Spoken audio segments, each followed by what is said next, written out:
The controversial Conservative MP for Broxtowe was arguing that Britain should remain in both the single market and customs union after leaving the European Union when Good Morning Britain host Piers Morgan took her to task for fighting against Brexit in all but name. Mrs. Soubry, who continually challenged Brexiteers in her party since the vote to leave the EU, said, "I get a bit pickled off being labelled a Remainer.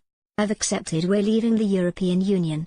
Now I want the best deal for my constituents and the businesses that come and talk to me. What they want is to be in the customs union, a customs union, call it what you want, so they get frictionless trade and to be a member of the single market so we get the regulatory alignment that everybody talks about. The problem is, nobody's come up with a third way.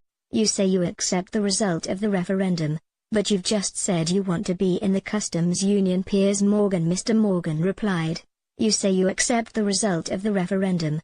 But what you've just said is that you want to be a member of the customs union and the free market. That's not Brexit."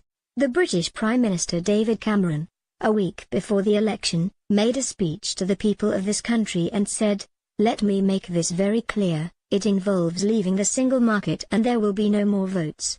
On Tuesday night, Labour announced a dramatic shift in its Brexit policy after the leadership decided to back a new amendment to the EU withdrawal bill demanding full access to the EU single market after Brexit. Mrs. Soubry weakly responded, "Isn't it? That's your version, Piers."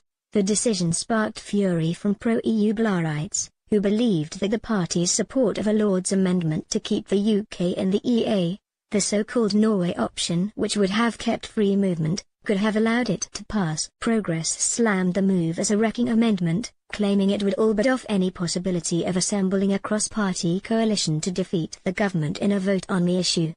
Prime Minister Theresa May has arranged a mammoth 12-hour showdown on June 14 in which MPs will vote on 15 Lord's amendments to the Brexit bill. The crunch session will determine whether the Prime Minister will be able to force through her version of Brexit despite holding a working majority of just 13.